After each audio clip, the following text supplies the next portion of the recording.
विक्रमसम्म 2082 साल असोज महिनामा कुन राशिलाई कस्तो फल प्राप्त हुन्छ त? मेष राशि हुनेहरूका लागि असोज महिनामा मानसिक सन्तुष्टि र उन्नति हुने योग छ। पारिवारिक सुख शान्ति बढ्नेछ। घरमा माङ्गलिक कार्य हुनेछ। साथै साथीभाइ वा प्रियजनसँग मिलन हुने योग रहेको छ। सानो मसिनो विवाद भए पनि धैर्यले समाधान हुने योग छ।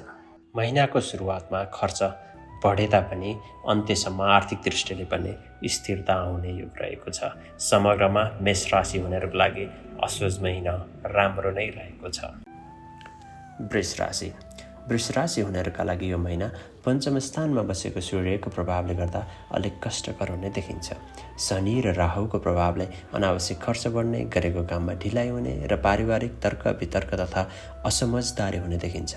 तथापि द्वितीय स्थानको बृहस्पतिको प्रभावले गर्दा आम्दानीका नयाँ स्रोत खुल्नेछन्। विभिन्न मनोरञ्जनात्मक कार्यमा सहभागी हुने अवसर जुट्नेछ।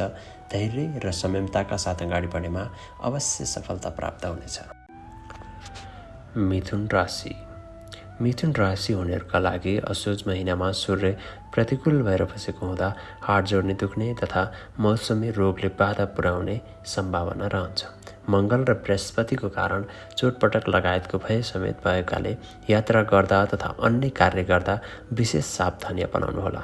मिथुन राशि हुनेहरूको लागि अन्य ग्रह प्रतिकूल भएर बसे तापनि शुक्रको प्रभावले गर्दा मिष्टान्न आदि भोग तथा विभिन्न धनार्जनका अवसरहरू जुट्नेछन्। आत्मविश्वासलाई दृढ राख्दै अगाडि बढ्नुभयो भने अवश्य सफलता प्राप्त हुनेछ। कर्कट राशि हुनेहरूका लागि यो महिना सूर्य तृतीय स्थानमा पर्ने हुँदा आकस्मिक धन प्राप्ति हुने साथै व्यापारिक क्रियाकलापबाट नाफा अर्जन हुनेछ। खर्च भए पनि चाहिने काममा खर्च हुनेछ। मङ्गल र शनिको प्रभावले शत्रुको सामना गर्नुपर्नेछ। साथै पाप कर्मतर्फ मन आकर्षित हुने हुँदा काम गर्ने बेलामा चाहिँ आफूलाई सम्हालेर अगाडि बढ्नुहोला। सिंह राशि हुनेहरूका लागि यो महिना दोस्रो स्थानको सूर्यको प्रभावले गर्दा व्यापार व्यवसायमा घाटा बेहोर्नु पर्नेछ।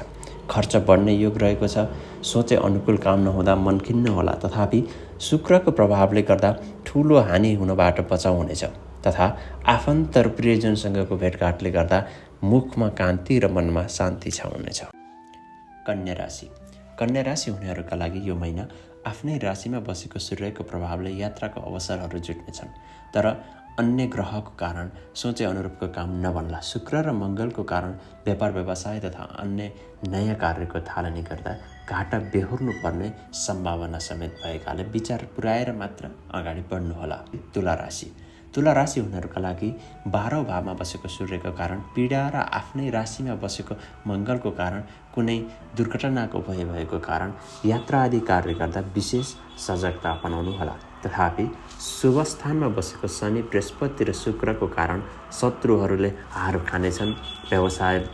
व्यापार व्यवसायबाट नाफा तथा धन प्राप्तिका विभिन्न अवसरहरू जुट्नेछन्। वृश्चिक राशि हुनेहरूका लागि एकादशमा स्थानमा बसेको सूर्यको प्रभावले धर्म कर्ममा मन जानेछ। बलिको प्रभावले अरूलाई आकर्षित गर्न सकिनेछ। तथापि शनिको प्रभावले गर्दा खर्च बढ्ने र केही आर्थिक हानि नोक्सानी सहनुपर्नेछ। धनु राशि हुनेहरूका लागि यो महिना शुभ स्थानमा बसेको सूर्यको प्रभावले आँटे सोचेका र पेन्डिङमा रहेका कार्यहरूमा सफलता मिल्नेछ। आकस्मिक धन प्राप्ति हुनेछ। धर्म कर्ममा मन जानेछ। तर शनिको प्रभावले गर्दा सफलता प्राप्तिमा अनावश्यक झमेलाहरू बेहोर्नु पर्नेछ।